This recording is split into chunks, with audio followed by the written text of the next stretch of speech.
you would think that this is some shit that you always wanted. Like, this is some superhero type shit, right?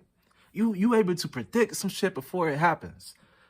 It's really not that simple. What's up, guys? It's Mighel Akando back again for another video. I'm gonna start doing this a little bit more so I can just start casually talking about my spirituality, because plan was to start off the YouTube channel talking about more logical, more conscious-minded information, and then I wanted to, you know, slowly but surely make my way up to the spirituality, because that's, in reality, that's how I did it.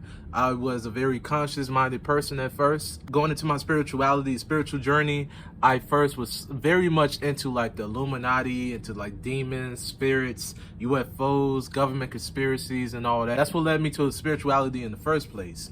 Me being so open-minded about these other things. I have hella phones, you know. If you're curious how I be doing this shit, I have hella phones. I got several iPhones, several Androids and shit. When people crack jokes and shit and they be like, oh, you got an Android, I be looking at them like, you lost. You're clearly lost. You're a vanity slave. You've been manipulated so much that you're judging people based off physical materials that they have or don't have. On top of that, you're assuming shit about people that you don't know. One, there are several Androids out here that are actually more expensive and better quality than iPhones. Shocking, I know. Two, you could be dealing with a person like me. I have iPhones and Androids and iPhones. I'm recording on the iPhone SE 2nd generation right now. You know, this is like a, what is this? See, I be forgetting the names of them. Like, I truly don't give a fuck. I truly don't give a fuck. All right, so do you believe in free will or destiny? I believe in both free will and destiny. I believe that your free will ultimately determine your destiny. I don't see those two things as being anything separate. They're the same exact thing. Whatever you freely choose to do is what will shape your destiny. It's that simple, you know? I don't believe that there's somebody over us that's determining what's going to happen in our life. I believe that we decide what's going to happen in our life. I believe in something called a soul contract, right? Before you even incarnate into this reality, onto this planet, a soul contract is essentially an agreed upon arrangement of certain things happening in your life. Like, for example, I was born poor. I believe that I purposely put that into my own soul contract so that can help me out in life, you know? Even though you might be thinking like, how the fuck does being poor help you out in life? Well, I believe that everything in life has its lessons, you know? When you look at a lot of rich people, a lot of privileged people, they really have a horrible understanding of the world around them. But when you talk to poor people, when you talk to people that's been through that struggle, those people are very grounded and they will bring you some great wisdom. You might be asking, well, why do you have to go through things that suck just so you can learn things? I don't know, man. We signed up for this shit, bro. I mean, but can you honestly tell me, can you honestly say that you learn more from great situations that happen to you than bad situations? In all honesty, I think I can say myself that I learn more when I get my heart broken, you know? Like, when you feel pain, you be like, oh, damn, I don't want to experience that no more. But I believe that we sign soul contracts, everything that we're going to experience in life, all the challenges that we will go through in life, all the people that we fall in love with, people we have sex with, people we have children with, who our friends would be. I believe that all of this is predetermined before we even get here. I even believe that we choose the physical bodies that we inhabit. You know, I believe the only disconnect comes from the ego. I don't believe it's a soul that's disconnected. I believe it's the ego. But that's another video. But yeah, all in all, I believe in both free will and destiny. I believe your free will shapes your destiny. Number two, do you believe that you can mess up your destiny? See, going back to what I just said, I believe that everything, like, okay, so let's look at it from let me throw this because that shit is in my hand. Let me look at this from a psychic perspective, right? I consider myself to be psychic. I'm not the strongest psychic out here, but I call shit out and the shit happens. And it just happened yesterday. I was watching a video of one of my favorite YouTubers, and it was a portion of the video that I knew exactly what he was about to say, exactly how he was about to say it. You know, and it shocked me because I'm like, okay, the first thing I tried to do is rationalize it with logic, right? I'm thinking to myself, he must have uploaded this a while ago, and I just, maybe I didn't finish watching the video, and I just went back to watch it, and I just forgot that I already seen some parts of it. I'm like, yeah, that makes sense. That makes sense. And then I look at the timestamp, like the date when it was uploaded. 2 hours ago at this time when I was watching it. And I knew exactly the part, like I knew a part of the video exactly. I knew exactly what he said precisely. It just like, when you get these moments in time and shit, like you really just be looking at like so surreal, I think some people falsely try to claim this shit as being deja vu, but deja vu is completely different. With this ability to see into the future momentarily, first off, it's never really anything significant. I've had one significant situation. It was a girl that died, and her name was Summer, and I saw some shit. I'm not gonna go into that. That's for a different video. I'm not trying to make this video too long, but I knew that she was gonna die before she died, but I didn't know who she was. I never seen her before, at least from what I can remember. She lived similar, like she lived in a close area, so it's possible that we crossed paths before and just never noticed or interacted with each other. But yeah, one day I just had a random dream. I saw her talking to a guy. I saw her apartment. Then I saw flashing lights of like, the EMTs and all that shit. But like I said, never seen her before. This was like the first time this shit happened to me. So I didn't think nothing of it at all. I just put it in the back of my head and I just kept going forward. I just chucked it up as just a random dream, just a random person and some random shit happened in the dream and it's not connected to the reality in any type of way, right? But then, like I said, that summer on the news and shit, she popped up and I saw her picture and I'm like, what the fuck? You know what I mean? Like, it's like, you would think, you would think that this is some shit that you always wanted. Like, this is some superhero type shit, right? You able to predict some shit before it happens. It's really not that simple, though. It's like, majority of the time, is random flashes. You have no clue what the bigger picture is. Like, you will see a glimpse of an area, You will see glimpses of an area, but it's not the full picture. You know what I mean? Like, so it's really, it's not enough information for you to go off of or actually do anything about, And if I had to guess, I would say that it's very likely that it's possible to increase the strength of this ability, because I know for a fact when I was younger, I had dreams, but they wasn't like the dreams I have now. The dreams I have now, they are like HD cinematic movies now. So I truly believe that I can increase this ability if I wanted to. But this is the thing about being a psychic. I don't believe that psychics are seeing your destiny. I believe that there is an infinite amount of possibilities that can happen within each timeline. I believe that psychics are only tapping into the most likely outcome.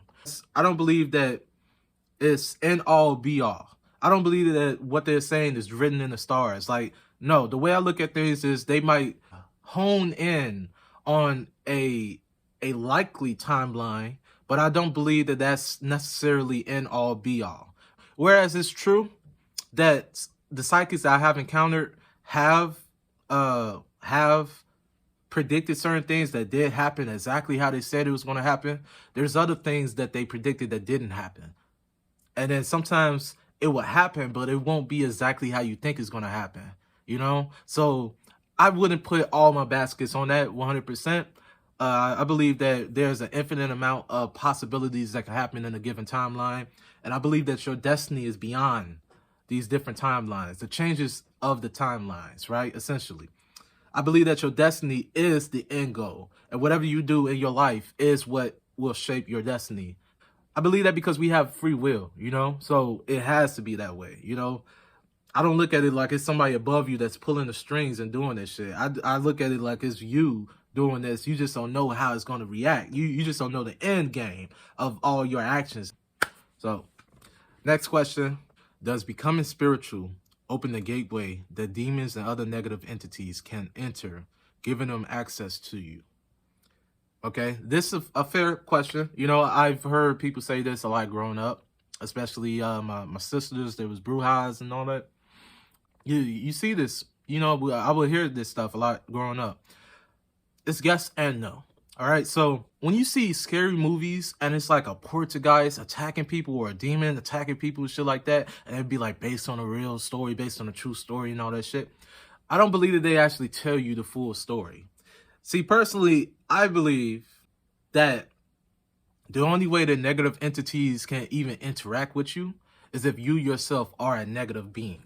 If you embody negative energy a lot, if you're a pessimistic person, if you're toxic, if you are a troll, you know what I mean? If you're just a bad person, in that case, like attracts like, you know? Similar energies attract each other. You see, you could be spiritual, but that doesn't mean that you're a good person. You know, there's lots of spiritual people that aren't good people. There's lots of religious people that aren't good people, you know? Having that higher knowledge and enlightenment doesn't necessarily mean that you know how to embody it or even that you want to embody it, you know? So I think that's the case when it comes to like demons and spirits attacking people and shit like that. I just think that in the TV shows and the movies, they make it seem like these are pretty good people, normal people and shit, and they just happen to get attacked, happen to move into the wrong house or something like that. But no, in reality, I think that if you're a good person, your angels ain't going for that shit. They ain't folding for that shit, you know? Because, I mean, I've had interactions with beings that wasn't the best, but they also wasn't able to do much to me. You know what I mean? Like, it wasn't much that really occurred from it. And then the deeper that I got into my spirituality, the more I look at these motherfuckers like, try me if you want to. Go ahead, you bad motherfucker. Try me if you want to. That's how I look at the shit now, you know? Just this morning, actually, I had sleep paralysis. The first time in a very long time, right? And I'm pretty sure this was still part of the dream, because the thing with sleep paralysis is that you're both waking up in this physical world and your mind is still in the spiritual world, like the dream, the astral world, the dream realm, right? That's why a lot of times those, like, you will see your room, but then you will see some shit, you know, in your room, like a spirit or like a demon, some scary looking, right? It's because your mind is in between these two states. So it's combining both things, right? So you normally wouldn't see nothing like this, right? Because you'll probably see it in a dream or a vision. But because you're in sleep paralysis, which what happens during sleep paralysis is your body naturally puts you in a paralysis-like state, so that you don't, when you dream about running or something like that, you don't get up and start running around the room. It works for the most part. There's some slip-ups, like, you know, with wetting the bed, or when I was a kid, I used to sleepwalk, and it was one time where I walked into the kitchen and I just started peeing on the counter. But back to the story. So just this morning, I was sleeping with the cover over my head because it was really fucking cold down here, and I'm like, fuck it, I'm bundling it up, you know? And then in the dream, I also had the cover on my head, but it was a little bit more bright, like light in the room, and I saw the hand. Like, it was something sitting on top of me, and it was like slightly moving and all that. It was heavy as fuck though. Like, I tried to move and I couldn't move. It was heavy as fuck. So then I saw the hand, like, because I had the cover over me, but the cover wasn't completely over me. So on the side, I could just see, like, it was just one finger, but the finger didn't look human. That's the problem here. The finger didn't look human. It was like a darkest grayish color, and it was long, like that long. And then the nail was fucking long and white and sharp. You know, like, it's nothing that a human couldn't have, I guess technically, but that shit looked like some I don't want you to touch me type shit, you know? So I'm trying to move, and then I didn't know what was going on at first. And then I realized, I'm like, wait, this is sleep paralysis. Now, I've only gotten out of sleep paralysis one other time. And I did this, pretty much the same thing I did this time. I flexed my energy. That's the key. If you're ever in sleep paralysis, flex your energy. The best analogy that I can give you for this is, if you watch Dragon Ball Z, Goku powering up.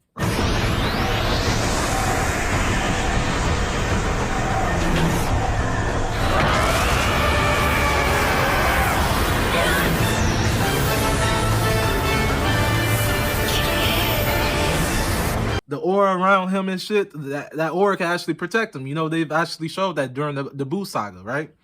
Or if you like a God of War fan, right? Oh, you've done it now, Bear. Right? When Kratos does rage mode, he breaks the fuck out, like all in one swift motion, right? That's precisely what I did. And her ass went flying. When you get deeper into your spirituality, you might be tested by some of these motherfuckers. But they can't fuck with you.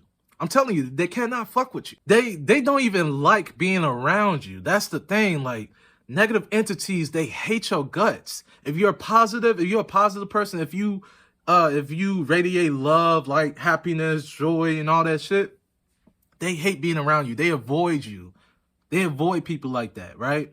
But every now and then you might, catch yourself slipping or something like that. You might not be conscious of your thoughts and all that. You might go into like a depressive mood or something like that, and without you even realizing that, you have some negative thoughts up here and shit, And I believe those are the times when these entities will try to slip in and catch you off guard and all that. But like I said, your ancestors got you, your angels got you, your spirit guides got you, your higher self got you. You got you. This physical version of you is powerful as fuck too, bro. A lot of people don't realize that, bro. Like, I be daring these motherfuckers to try some shit with me, bro. I be daring them. It's not that... So some people be looking at me like I'm just fearless as fuck when it comes to, like, spirits, entities, and all that. And I guess to a certain degree I am. I have gotten kind of rather comfortable knowing that a lot of the times they not gonna touch me. Even if I see them straight up, I know a lot of times they're not going to touch me. I don't know if it's because they can't touch me, or they know better not to touch me, or they just have no desire to touch me. But sometimes you can tell a spirit's desires. Like, I've had times where I've been around a spirit and I didn't sense any type of violence or hostility. I just sense like curiousness, and that's also a thing as well. So if you are a bad person and you start looking to spirituality and you do figure out a way to increase your spiritual gifts, I do believe that you could open a gateway to allowing these things to be around you more. But if you're the type of person, if you're a good-hearted person, let me tell you this is one of the things I've been taught in this lifetime. If you constantly doubt yourself and you ask and make sure that you're right in the situations and the way that you go about things in the world, if you constantly reevaluate yourself and and analyze yourself and ask yourself, was I wrong? Did I do that person bogus? Did I make a mistake? If you're one of those people, then I'm telling you that you're not considered a bad person, right? And here's the thing about karma. Karma is not based on what happens, right? The physical world is based on what happens. But that's not how karma works. Karma works in the non-physical world, right? So the karma, the energy that you put out, it's not based on how things turn out. It's based on your intention. So if you truly did not mean to hurt somebody, you're not going to get negative karma back for that.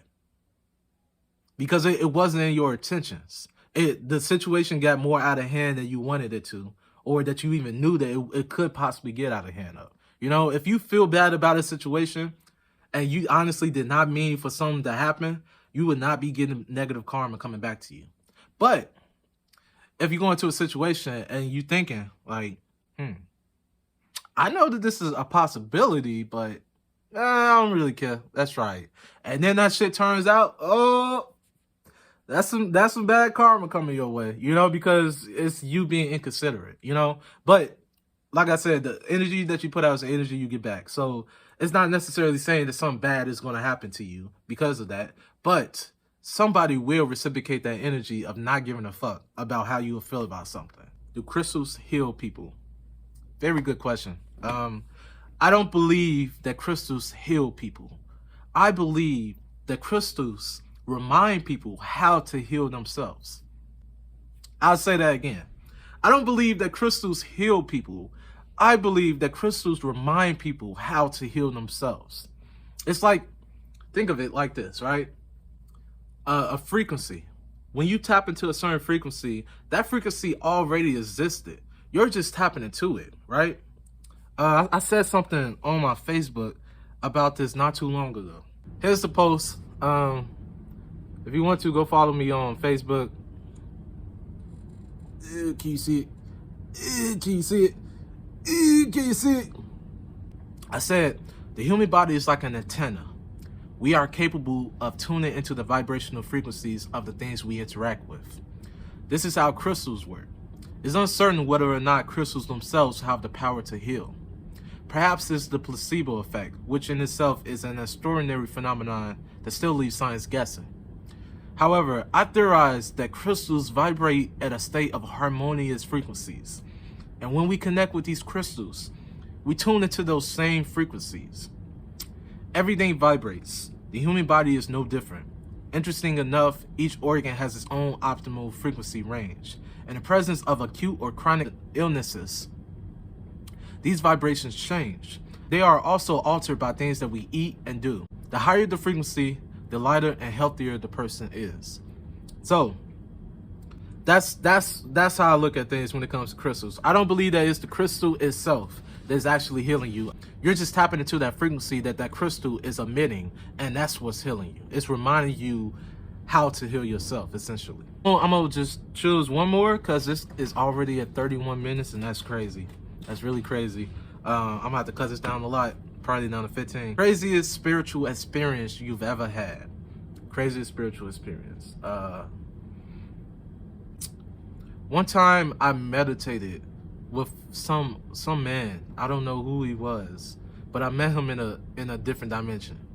I was in a forest, and the forest was alive, essentially. It wasn't alive like it was talking and moving around. Well, it kind of moved, like it had a pulse, but it was vines everywhere on the ground.